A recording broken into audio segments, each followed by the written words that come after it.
Hello, welcome to the course. I picked this textbook, Organizational Behavior by Johns and Sachs, because it's recent.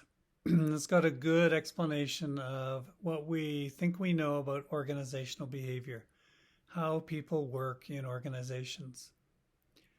Gary Johns was a professor at Concordia University, and Alan Sachs is at the University of Toronto. So it's got a Canadian kind of point of view, perspective, so I like that as well. And we're going to be working through the 15 chapters. So this is the first chapter, as you would expect in an introduction. It's an introductory chapter to the textbook. So it's giving us some guide as to what's going to happen next in the course. So what I'd like you to remember is that this is like a summary of everything academics think we know about how organizations work and the people in them, how they work. We've got a number of theories developed over the last 100 or so years, and it's a good representation of what we think we know. It's going to change as the world changes, over the next 20 years or so. And so we would expect that. But if you read the book, you'll get a very solid idea of what's known. And the lectures that I'm going to put on these slides will give you a little bit more color and explanation. Okay, so here we go. We live in the age of organizations. I mean, we all work in organizations, or at least most of us do. We go to school in organizations. We buy most of our food from organizations. It hasn't always been like this.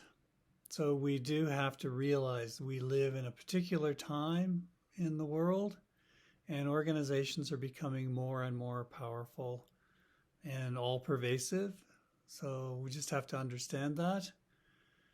Right now, we should be seeing some concentration of power in the hands of large organizations, ever larger. The influence of social organizations like Facebook and Google, still Microsoft, Samsung are affecting our lives in very, clear and pervasive ways. So this slide, which comes from the textbook publisher. All of the slides, or almost all of the slides we'll be working through, come from there. And lists three key characteristics. They're social inventions. We make them up, and then they influence us. So it's a circular process.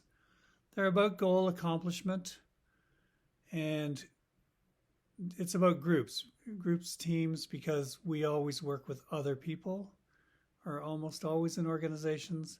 So the next 3 slides cover those in more detail. So social inventions, and in bold, the field of organizational behavior is about understanding people and managing them to work effectively. So when you're a manager, you're trying to get other people to do the work that you need done. And also, so that's kind of the main point of view in this course. The other point of view is that people will be managing you, and they will be using some of these ideas. Pretty much everyone has taken a course like this. If not at a university, they've taken some kind of training in especially large organizations. And all those trainers have studied business and organizational behavior, pretty much. So these are worldwide points of view. It's going to change by culture and country. But this is a pretty standard approach that you're being exposed to, so that you know some ideas of how to work with others, how to manage others, managing people, and also how others may have been taught how to manage you. So you see where they're coming from, like a shared language, a shared point of view. Organizations have goals, and one of the main ones is to survive. You could have said grow there. Lots of organizations want to get bigger.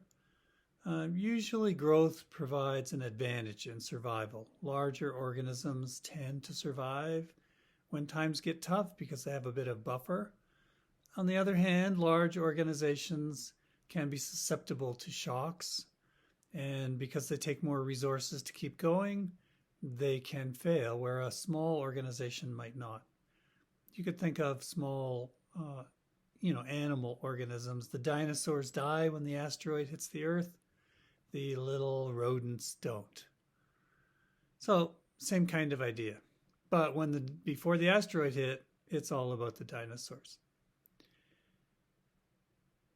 And then the slide mentions innovation and flexibility are especially important. Especially these days, we like to talk about innovation and change. We have a chapter later coming up on change and ideas about change. So we'll cover that when we get there. So groups and teams, well, we have a chapter coming up on that as well.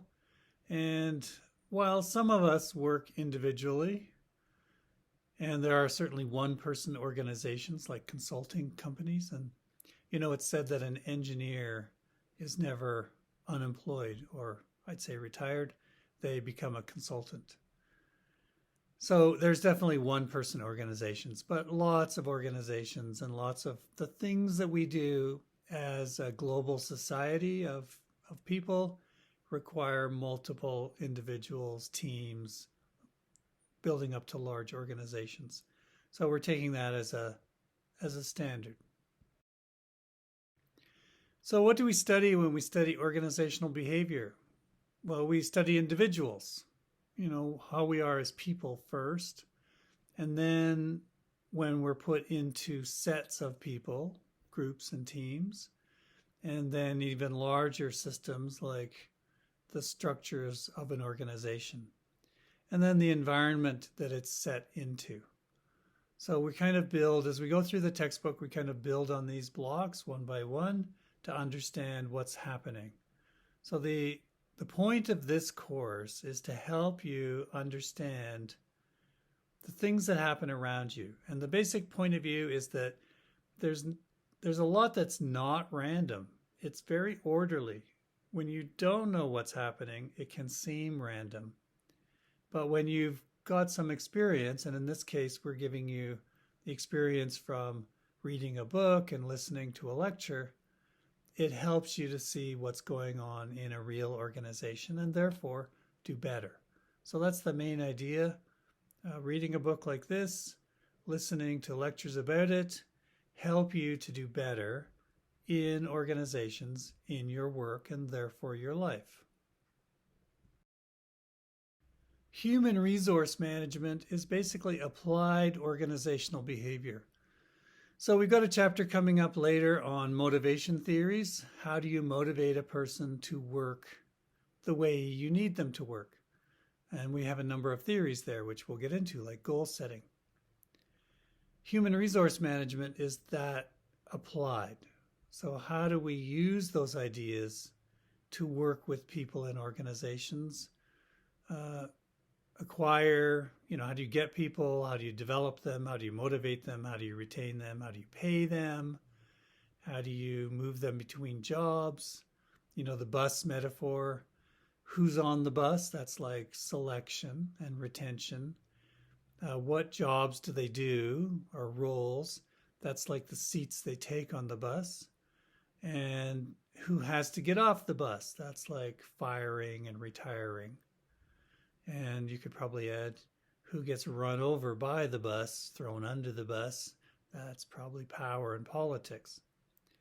So human resources deals with some of these practical applications. How do you do these things? How do you actually hire someone? How do you fire someone, for example? One thing to think about is who does the human resource department of an organization work for? So you might want to pause the video. Just think about that for a second. Do they work for you? Do they work for the organization? Or is it equal? They work for both equally. So if you've paused, now's your chance. And I would say the answer is that they work for the organization. Human resource people and departments are there to help managers do those things: hire people, fire people, pay people. So that's what HRM is about from my point of view. So, why study organizational behavior? I love this approach, this slide, because the answer is because it's awesome. It's interesting, it's important, it makes a difference. You can't live without it. So, yeah, your money was well spent taking a course like this, for sure. And I've been doing this, my whole career. So, yeah, I agree totally. It is pretty interesting. People are interesting because they're not predictable. They're sort of predictable, but not totally. One thing about this course that's going to be different from a lot of other courses you've taken is there's really no right answer here. Sorry. No, there's no 100% answers. The best we really do is like 70% answers. Like, we can give you advice, how to write a resume, how to speak to your boss, how to deal with coworkers. That's right, like 70% of the time. It's going to work a lot of the time. But 30% of the time, it's not going to work that well.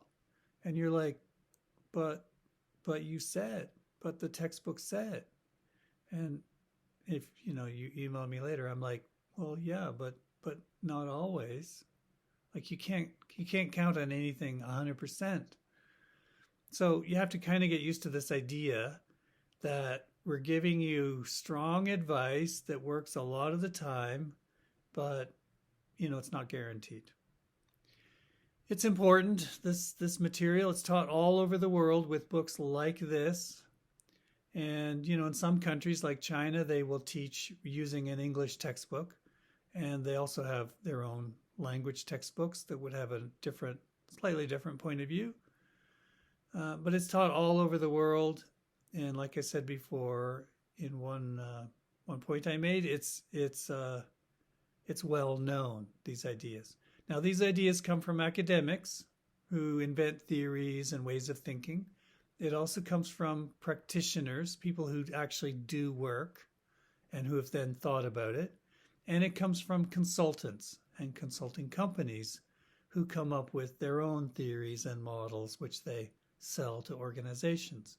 So it's really that set of three that builds this body of knowledge. And it makes a difference in how things work. Well, in this introductory chapter, the authors are saying, what does an awesome place to work look like? So there are websites, and I've put one here in the bottom, 100 best places to work for in Canada. And they've given us a summary: flexible work, stock options, profit sharing, and bonuses. Maybe you have some of those, if you're working now. One time I called my sister, who was working in Toronto for a large life insurance company. And she was saying, Christmas was coming up, and I said, well, what are you going to get people? And she named some expensive gifts. And I said, well, how are you going to afford that? And she said, well, I'm going to get a bonus. And I'm an academic, so I don't get bonuses. And I was like, a bonus? What? And she said, yeah, I get a bonus. Well, why wouldn't I? So I said, well, how much are we talking? And she didn't want to say. But I said, just a rough idea. And she said, oh, I don't know, maybe $40,000. And I'm like, what? Yeah. So, yeah, no bonuses like that for me. But, yeah, my sister. So you might have those kinds of things. And I've heard with stock options, PCL, the construction company founded in Edmonton, Alberta, is very big on stock options. And many people have done, people who work there have done very well. So these will be covered later. Opportunities for learning and development, family assistance, career development, wellness and stress reduction, recognition and reward. Hard to argue, those all sound pretty awesome. Of course, not all companies are going to, do those things because they're not one of the top 100 employers. And these things are expensive too.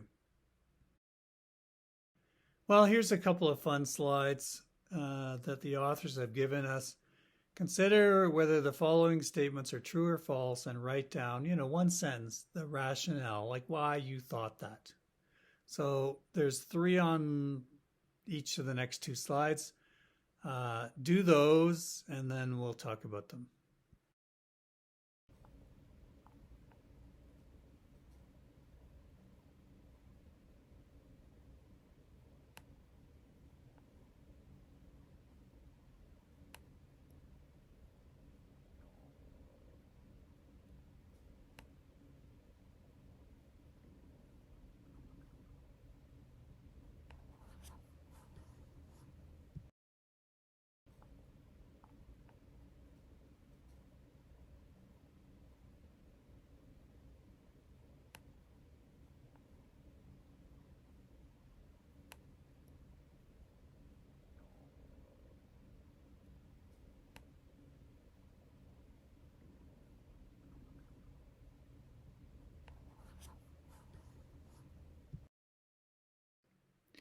Now, what the authors suggest is that whatever you wrote down, you imagine that it's actually the opposite and come up with a reason why that might be.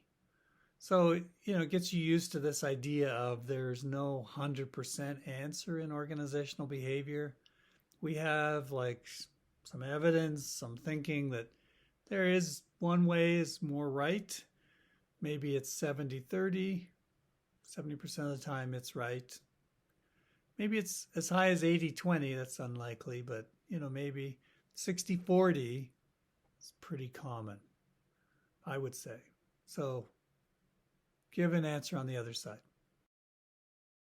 So reading the textbook, you'll get this explained in detail. I'll give you my interpretation. You really should read the text to get the full exposure to all these ideas. I will give you some highlights and some things I want to talk about. If you rely just on these slides and listening to me, you won't quite get the full picture. So think about that. So number 1, effective leaders tend to possess identical personality traits. Well, of course, the word identical is kind of a scary one. Of course, that's very unlikely that effective leaders are all the same in terms of their personalities. So that one's false. Number 2, nearly all workers prefer stimulating, challenging jobs. Well, of course, the word all is kind of a giveaway there. No, all workers don't prefer stimulating, challenging jobs. Now, if you do, that's not surprising because you're in a university course.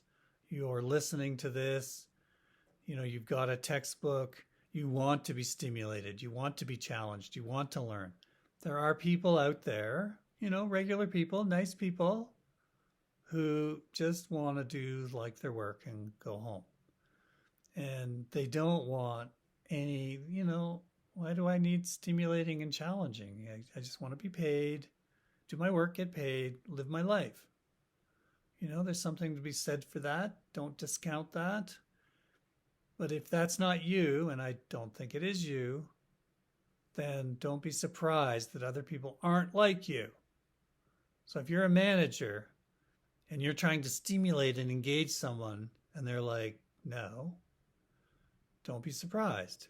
So especially, I've heard this lots of times, someone who's like a university student who's got a summer job and their manager is like, you are awesome. You're so smart and you think, and I want to make you like me. I want to make you, if we're working in a store, I want to make you like the assistant manager.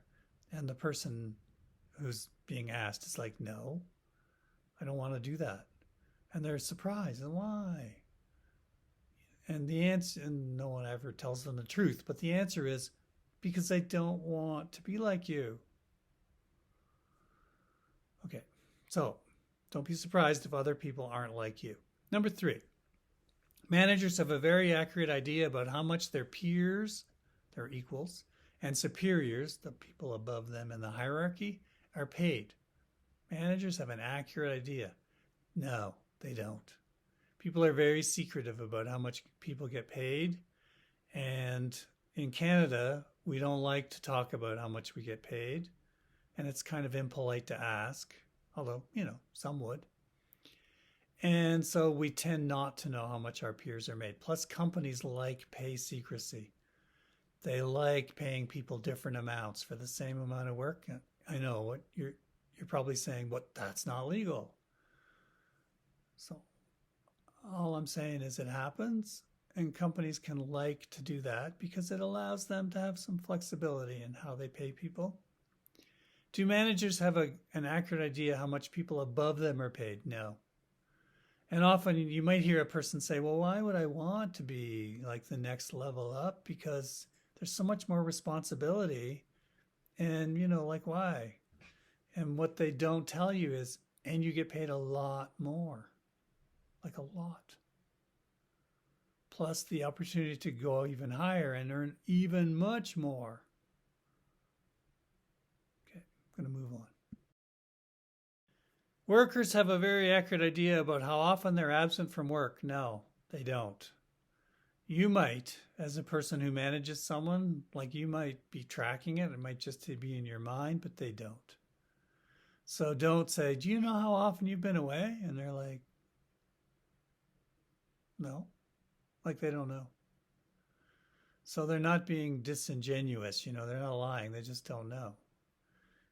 There's a movie, Indestructible, I think, Bruce Willis, and he's in a train crash and he doesn't die, and he goes to his boss and he's like, how often have I been absent? And the boss is like, okay, I get it. You want to be paid more. You haven't been absent at all, because he didn't know. Pay is the best way to motivate most employees and improve job performance. So that's false. Many people would say, well, that's true. Pay works. And it does work. But is it the best way? Are people motivated by other things? Maybe not everybody, somebody. So that's false. Pay is a good way to motivate certain behaviors, but it's not necessarily the best way.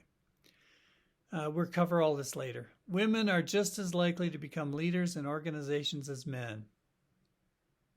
No, not just as likely. I mean, we want that to be true, and we might even say it's true or more true. Might even be more true than it used to be. It's still not quite true because there's a number of reasons. One is that there's a perception of leadership. And sometimes when people are being considered for a promotion, there's this, do they fit the prototype, the image of what a leader looks like? And there's a bias. And if a person doesn't fit the prototype, they're atypical, they might not get offered that job. So here's the finish of those ideas that we can give good answers either way. People have what they call common sense, but organizations, we're going to get into this, used to be managed by common sense. And what we're saying is, no, you can actually manage by, what we really know about how things work and how people work. And therefore, it's more than opinion, although it says based on informed opinion, okay, and systematic study. So what do we know? We're trying to help you learn that. Organizational behavior. We want to predict what's going to happen. There's a meeting, and some people disagree, and we know they're going to disagree. What can we predict will happen in that meeting? So this course can help you to understand what's going to happen before it happens. We can explain what's happened after it's happened. That's easier, of course. But we can make sense of things that otherwise might appear random and mysterious. And we can manage how people work in organizations. We can control people. We can get them to do what we want them to do, which is one kind of definition of management, getting people to do what you want them to do. Evidence-based management. Of course, evidence is a big thing right now, especially, and can we get evidence of what works?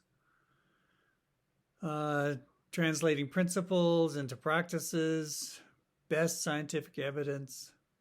So, all the journal articles which people read, and there's practitioner articles that, like in the Harvard Business Review, are designed to help people learn what's working. Best practices, how are companies doing things? How are managers, what are they learning about how they're working? So we're trying to give you our best advice based on our best evidence. This slide is not in the textbook, and it's you may have seen it before in the leadership materials that you might have been exposed to.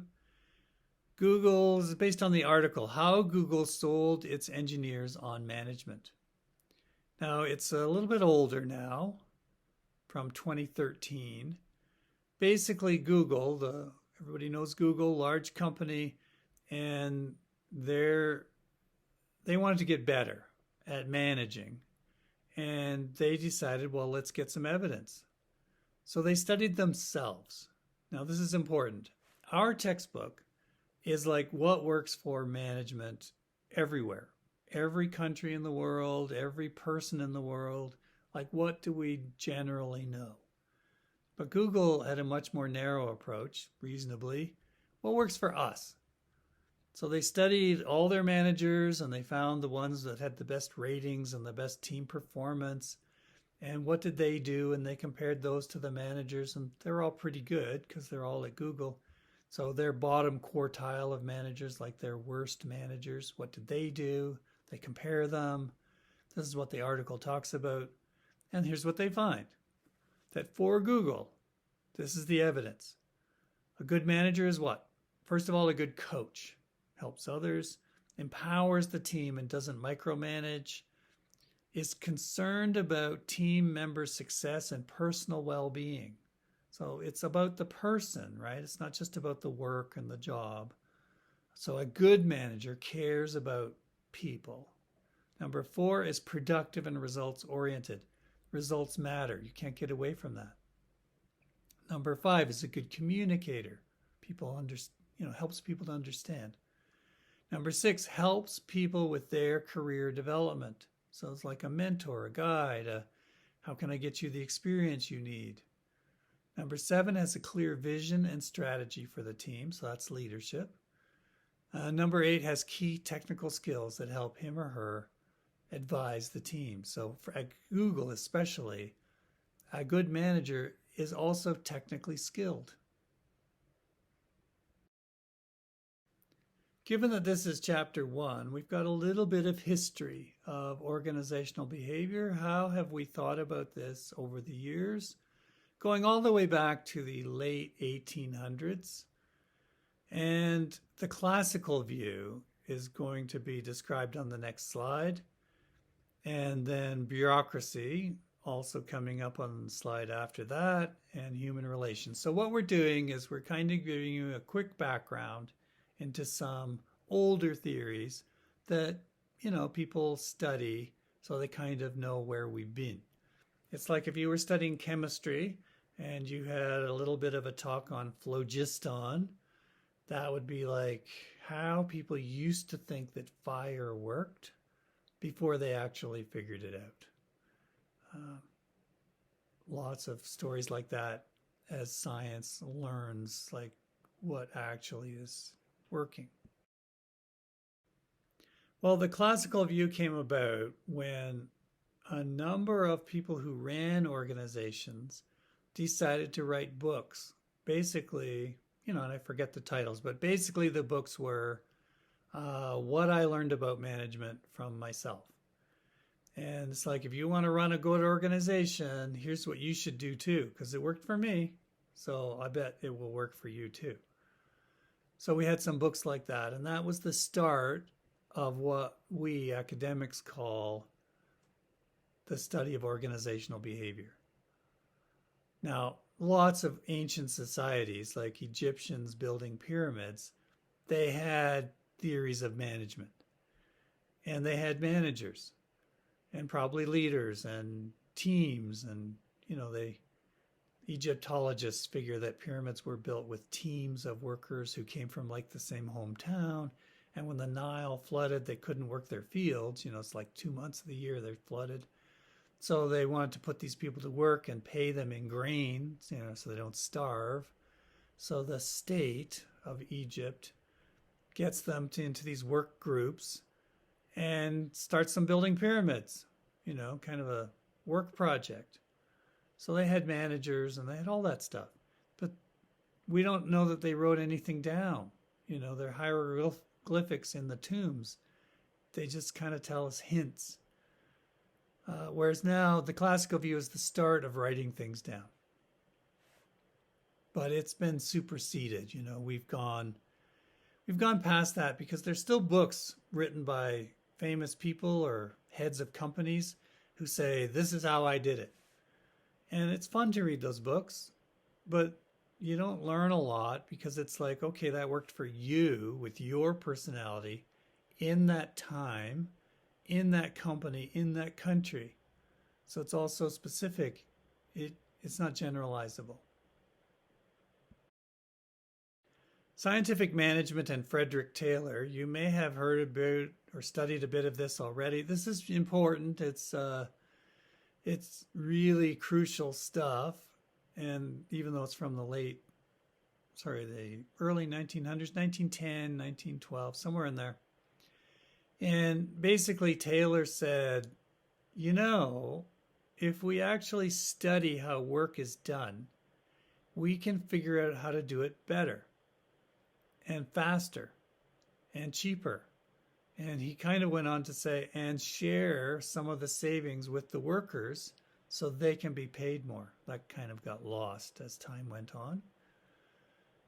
And so scientific management is still used. Time and motion studies, which are very important. How you design the work place itself, how goods flow, materials flow in a factory, how physical arrangements, how close materials are to a worker, where they have to reach. All very important stuff, all still used. So old-time stuff, but still really important. And another old point of view, but still important, Bureaucracy by Max Weber. German, studied sociology of work, and basically, again, a long time ago, his idea was, organizations are not very efficient, and one of the reasons is there's a lot of nepotism. There's a lot of people hired because of who you're related to, and that doesn't help you be efficient and effective because people don't have to know anything. You just have to be related to someone. So he created what's called an ideal type. That's important too, that organizations would be awesome, ideal, if they could be like this. And he's an academic, so he writes down how he thinks in his mind the perfect organization would look like. So a chain of command, how you get selected for a job and promoted is based on what you can do, actual knowledge. Lots of rules, regulations, and procedures, so people just don't do whatever they think they should do. There's like evidence of what works. People become specialized, they become experts. And there's a hierarchy, and the people at the top tell the next layer down what to do, and the next layer down what to do. This all sounds, obvious to us now, but it was not obvious then. And when you took something like an army, which in the period when the king led the army and the nobles were the officers and the peasants were the soldiers, it wasn't effective because, like your nobles they're there because of who they were related to. But you can create a professional army where you hire officers and train them and give them command based on specific knowledge. and you get a better army. And when you get a better army, you can win wars. And Clausewitz was famous for saying, war is the pursuit of country policy by another means, something like that. So when you start winning wars, your country becomes more powerful and important. So, bureaucracy matters. Human relations movement was a reaction to how organizations changed with scientific management because they became much more mechanical, and the people in organizations became machine-like, and they were told, do these activities, these actions exactly this way, using the tools we tell you to use, and don't think, just do what we tell you to do. And it was more efficient, but people felt like robots.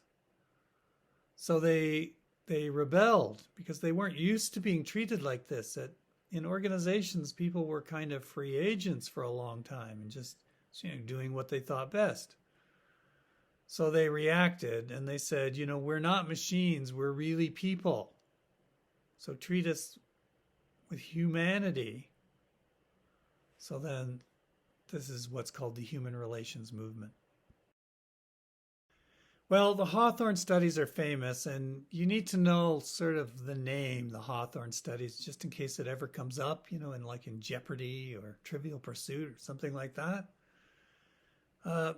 And you can read about this in the textbook for more detail, or of course, go to Google, Wikipedia. It has to be there. Or YouTube videos. They're always a good source, but I don't want to throw hundreds of links at you. Look at this video, look at that video. It's like it gets overwhelming. So I'll tell you what I think is most important about the Hawthorne studies, and basically there were some academics who went to a factory in Chicago and they started studying scientific management. How can people do better? And they varied like the amount of lighting that people had in their workspace. And basically what they found was serendipitous, a surprise. When we treat these subjects, these workers, like people, and we ask them what they think, and we pay attention, and we listen to them, they do better. They like work more. They produce more. So it was like, management might not be just telling people what to do. It might also be actually treating them like a human. This critique of bureaucracy, I want to focus on minimal acceptable level of performance and resistance to change. You do time and motion studies, and Taylor wanted the worker to share in the benefits. Doing a job faster makes it cheaper, and he wants to just kind of split the savings with the worker.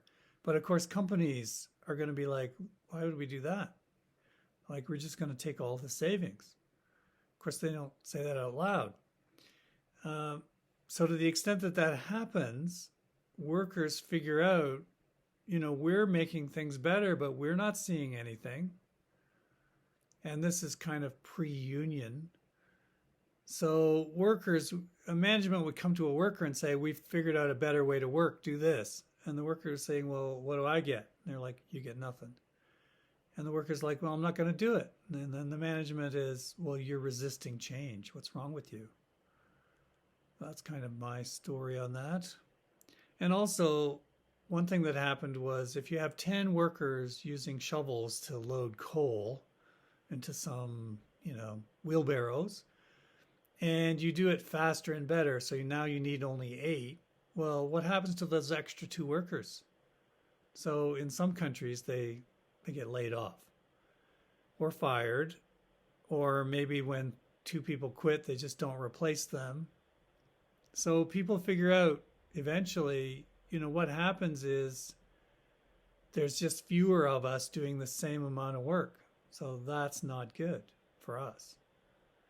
Now, there are countries like Japan, which in large organizations with so-called lifetime employment when your job becomes automated, you get moved to another job. So you keep your job. Therefore, it's meant to be more innovative. You're willing to go along because you know you'll have work. But the downside of that is sometimes there's no work to which you can be trained. And there are people called, I think it's something like window men in Japanese. They come to work and they sit and they look out the window, but they don't actually do anything. So only in Japan.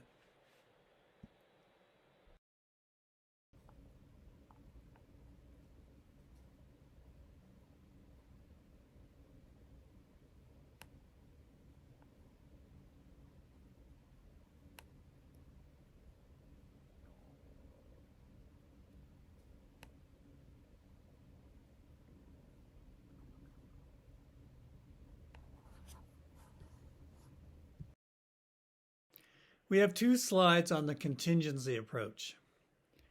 That's basically the modern approach, that we can tell you how to think through problems, at least with today's understandings, and you're going to have to figure it out. So this textbook, it's dated 2020, and if you kept it on your shelf for 20 years and looked at it in 2040, it would be sort of okay, but I would have expected the world to have changed enough that you wouldn't read right out of the textbook, oh, this is how to do it. So we're trying to teach you your mind, how to think about problems at work so that you learn like a technique. And as the world changes, you change. So we're not going to give you what it says there, a cookbook, like this is exactly how to do it, because it would get dated after a while. Now, the general answer, it says here, is it depends. So I have a thing about it depends, because a lot of people I'll ask, a question, well, what would you do in this case, this situation? And the answer will be, well, it depends. Okay, it depends. But on what? Give me the examples. Like, on what does it depend? If it's A, what action would you take? If it's B, what action would you take? Like, give me the whole decision tree so that I can understand your logic of what does it depend on and therefore how you would act. So give me the dependencies.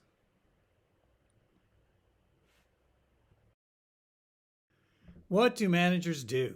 So it lists on this slide managerial roles, activities, agendas, minds, and managers, or international managers. I'm only going to do a few of those. If you're interested in the others, especially look at the textbook. So we want to give you a heads up of what it's going to be like to be a manager if you're not one already. Basically, the answer is it's all about people. Management is all about working with people. You've got to like doing that. If you like to work all by yourself, working on technical issues, then management might not be for you. Although it's hard to know until you try. It's usually management is very active. So lots of interactions with people, lots of doing different things. Not too much sitting at your desk for hours and hours doing one piece of work. You'd be interrupted way more than that. If you were an engineering student and you sat at your desk working on some problems, back in the day when I was a math student, I might have done this sometimes. I might have sat down at a desk and a couple of hours would go by as you're working on problems. That doesn't happen with management anymore. You will never get 2 hours. Shouldn't say never. The only time you get 2 hours is if you come in really early, like 6 in the morning, 6 to 8, you might get a couple of hours. Or when everyone's gone home at 5 or 6 o'clock, if you stay for a couple of hours, it might be quiet then. Well, the picture here is Henry Mintzberg, a professor at McGill University in Montreal, and he did research as a PhD student a long time ago. and published a book in, I think it was 1973, about managerial roles. And he followed a number of managers around and sort of summarized, well, what do they do? What do managers do? What's their day like, their week like? And he found, as you'll see on the next slide, 3 categories of roles. Interpersonal, they work with other people. Informational, they deal with information, both getting it and giving it out. And decisional, they make decisions, they solve problems. Well, these, of course, are explained further in the textbook. There are also YouTube videos explaining Mintzberg's 10 managerial roles. If you were interested, you could look at that. One thing I'm after here is if you ever look at a person above you in a hierarchy, we'll call that person a manager, you look and you say, what do they do? Like, I don't see them working. I see them on the phone. I see them talking. They're on their computer a lot. They might be reading the newspaper. But what do they do? So here's your answer. They do lots of things. And they get paid for doing these lots of things. So informational roles, they monitor the environment, like what's going on. And if you're really, really good at monitoring the environment, you might see things before other people do. And if you do, you can alert your organization, hey, we've got to act. Before other people act. Disseminator, you let people know. So you find things out, you read newspapers, oh, that's interesting, and you share information around. So maybe people make connections that only they can make that are important for the organization. Sometimes you're a spokesperson. You go to a barbecue and you stand up and you say, welcome from the ABC company. You might go on TV sometime or being interviewed by media. So that's real work. Interpersonal roles. Sometimes you're a figurehead. You go to a meeting and you don't actually do anything, but you're there and people see you there and you're representing your organization. You may have had a relative of yours one time say, we need you at this party, this family party. And I don't want to go. Why? I'm not going to do anything. You don't need me. I don't know these people. And your parent or, person and senior in your family says you've got to be there. Show your face, talk to a few people. After a while, you can slip out the side door. Interpersonal role of leader, influencing people. Liaison, working between groups, departments, maybe other organizations. And then the 4 decisional roles. Entrepreneur, what could we do? Disturbance handler, fixing problems. Resource allocator, there's by definition only so much money. How will it be allocated to different departments, different projects? And negotiator, working both outside your organization on making deals of contracts and buying goods, or within the organization, negotiating with people. Well, I left this slide in, even though it's from 1988. It's just a little too old. But I left it in because it shows you this idea that managers do different things. Each color in this pie is a different kind of activity. And the idea is managers are doing a bunch of these different things. So the blue is information work. The green is decision work. The orange is interpersonal work. And the red is pretty much straight managerial work, working with your own staff. So the main message I have for you is take this to heart, that managers do lots of different things. And so you need to be skilled at doing a number of different things. Well, we're getting towards the end of chapter 1, And all chapter ones of all management organizational behavior textbooks have a what's current, what's hot, what's new, what are people talking about section. So this book is copyrighted 2020. It was probably written in 2019 or late 2018. It, of course, it's the 11th edition, so it's been around for over 30 years. So this has changed over the years. So right now, what are the issues? As of the writing of this book, diversity, still a big, hot topic, something that organizations are concerned about. Employee health and well-being, well, definitely, that one's still very true. Talent management, how do we get people into the organization that we want and need? And employee engagement, how do we get them to care and to want to make a positive difference? And corporate social responsibility, which came up in an ethics course, if you've done that already, and it's discussed in chapter 1.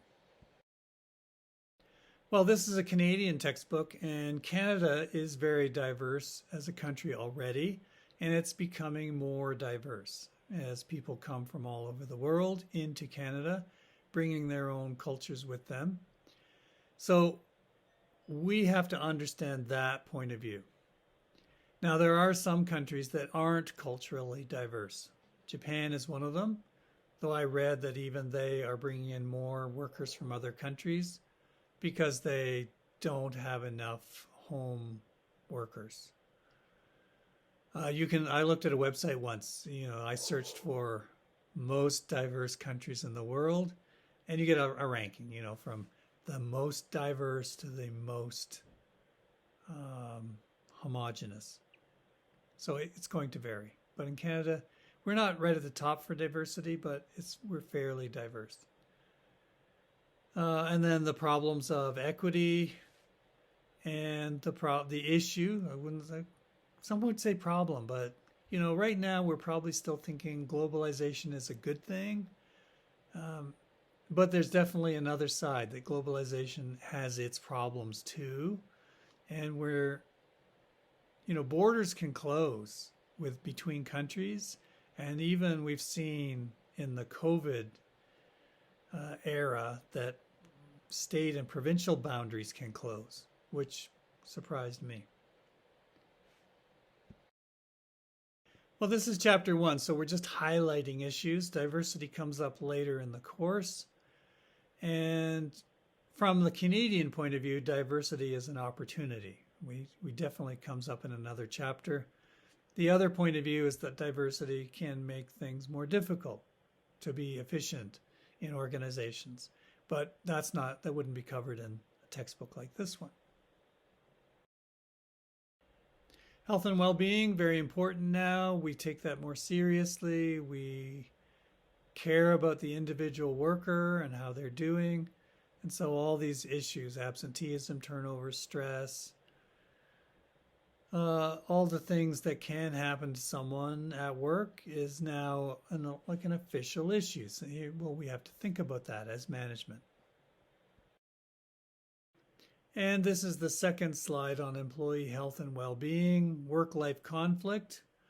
The person who doesn't want a more senior job, who doesn't want to be a manager, who just wants to do their job and go home, shouldn't have too much work-life conflict. They can some people can leave work at work, and when they're home, they're home. I always think bus drivers are like that, so I don't know for sure, but I think when a bus driver parks the bus at the garage and then goes home, I don't think they think about how could I have driven better today. I'm not sure, maybe some of them do. But I suspect an advantage of being a bus driver is you go home and you that's today.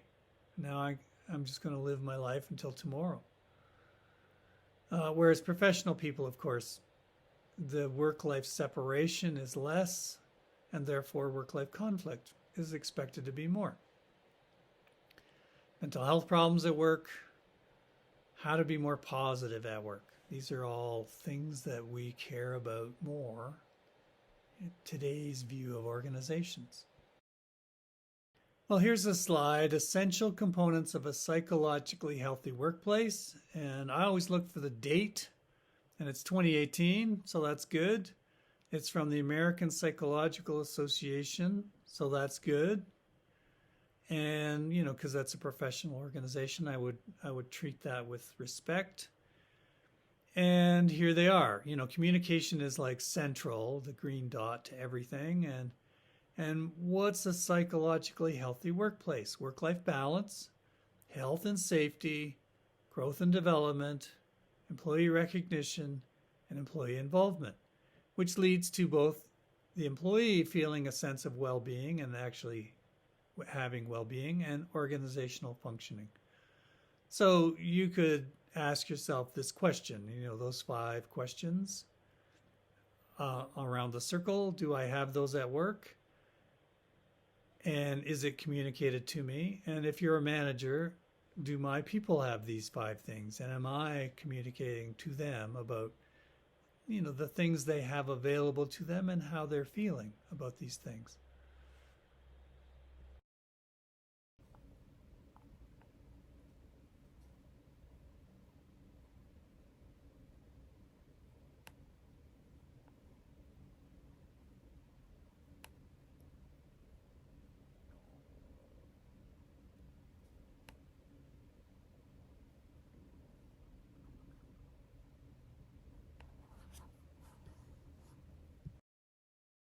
Workplace spirituality comes up because there are some authors who have been studying this, and so the authors of our textbook have decided to include a little bit, just so you're aware that it's being studied. And this is about meaning and what is life and why do we work? Why are we human? What do we do with our lives? And bringing spirituality into the workplace. So there's a little more on this through the textbook. You could look at the index to see where it's discussed. Positive organizational behavior is another trendy topic that some academics invented a few years ago. How can we be more positive in organizations? How can we create organizations that take a positive view on life and work and people? So, a negative view on life would be more, how can we control people? How can we punish them when they're doing bad things? So this would be a different point of view. And they talk about psychological capital, which is a trendy kind of term about a person's psychological state.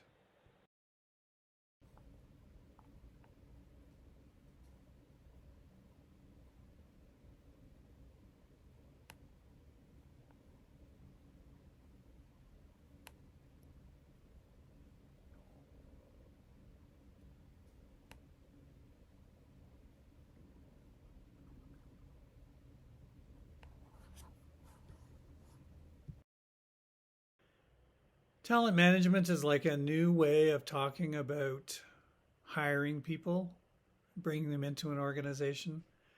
How do we get the people we need? And with more automation, artificial intelligence, we are going to have organizations with fewer people, and therefore the talent that we do have is going to be more and more important. We're still doing what are the issues that workplaces will be expected to confront over the next little while, and employee engagement is here. Are people committed, engaged at work? And so some studies are like, most people aren't. 2/3. Most people are like, no, I just go to work, I do my job, I get paid, I live my life, and so from a management point of view, we want to care about the person, we want to engage them, we want them to bring their whole self to work, to be thinking and creative and innovative. And that's the kind of thing we want from our people. So if it's only 1/3 are like that, how can we get more people to be engaged? Well, the key word on this slide is the word optimize. What we're trying to do is make organizations better, and optimize means less input, more output. Therefore, more profits, more stakeholder returns, more shareholder returns, good all around. So, you have to keep that in mind, that a course like this, Managing People at Work, has the point of view of the organization. And how can we make the organization run better, more effective, doing things, the right things, and more efficient, using less resources, and working through people, which they have to do. Therefore, how can we get people to do the things we need better? So that's what we're trying to optimize.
And this last slide shows you the 15 chapters of the textbook.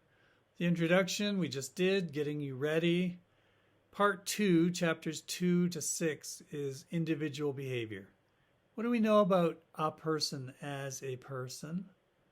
Their personality, their perception, their values, and then theories of motivation.